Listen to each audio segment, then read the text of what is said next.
महाराष्ट्राचा। नमस्कार, मी प्रतिभा। संध्या लाईव्ह मध्ये आपलं सर्वांचं स्वागत।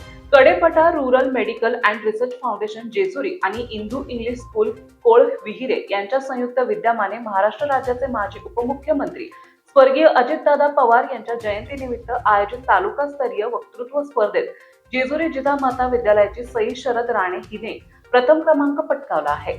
सलग 21व्या वर्षी Kadepathar rural medical and research foundation Jejuri आणि इंदू इंग्लिश स्कूल कोळविहिरे यांच्या वतीने पुरंदर तालुकास्तरीय वक्तृत्व स्पर्धेचे आयोजन करण्यात आले होते।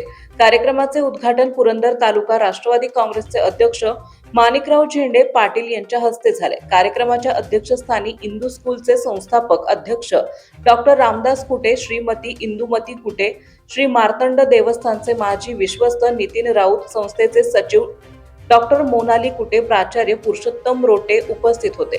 स्पर्धेचा निकाल पुढील प्रमाणे: प्रथम क्रमांक सई शरद राणे, जिजामाता हायस्कूल जेजुरी; द्वितीय क्रमांक धनश्री किरण चव्हाण, इंदू इंग्लिश स्कूल कोळविहिरे; आणि तृतीय क्रमांक तास्मिया वाहिद बागवान, जिजामाता हायस्कूल जेजुरी यांनी पटकावला। उत्तेजनार्थ पारितोषिके: शिवांजली हनुमंत भगत, महात्मा ज्योतिराव फुले विद्यालय शिवरी; सारा सौरभ शहा, लीलावती रिखवलाल शहा, शाळा नीरा; ईश्वरी कैलास सिंगणे, जिजामाता हायस्कूल जेजुरी; आणि श्रेया काशीनाथ विभाड, यशवंत विद्यालय मावडी कप यांनी पटकावले।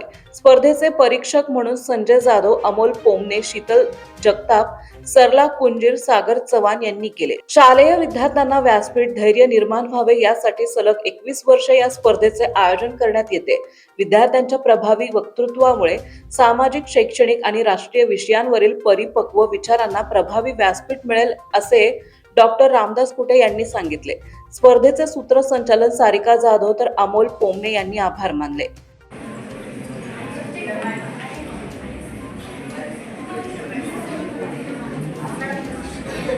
लीलावती रिखवलाल शहा कन्या विद्यामंदिर नीरा या शाळेची विद्यार्थी।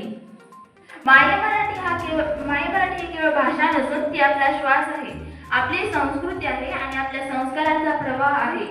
ज्या भाषेच्या ओजस्वी शब्दांनी शिवरायांना स्वराज्य निर्माण करण्याची प्रेरणा दिली, आज त्याच भाषेविषयी आपले चिंतनच आहे, म्हणजे मराठी भाषा आणि युवा पिढी। आजची युवा पिढी हुशार, आधुनिक आणि तंत्रज्ञानाशी जोडलेली आहे। ही डिजिटल युगाची पिढी आहे, मात्र या आधुनिकतेच्या काळात आपली मराठी भाषा मागे पडते का? पण या मंचावर मला ठामपणे सांगावेसे वाटते की आपली मराठी भाषा मागे पडत नाहीये, तर तिच्या इंस्टाग्राम, फेसबुक यावर मराठी मजकूर लिहितोय, व्यक्त होतोय, ही नक्कीच एक सकारात्मक गोष्ट आहे। फक्त फरक एवढाच आहे की संध्या लाईव्ह साठी प्रतिनिधी नितीन राऊत। ताज्या आणि महत्त्वपूर्ण बातम्या पाहण्यासाठी आजच आमच्या संध्या लाईव्ह न्यूज चॅनलला YouTube वर सबस्क्राईब करा आणि बेल आयकॉन प्रेस करा।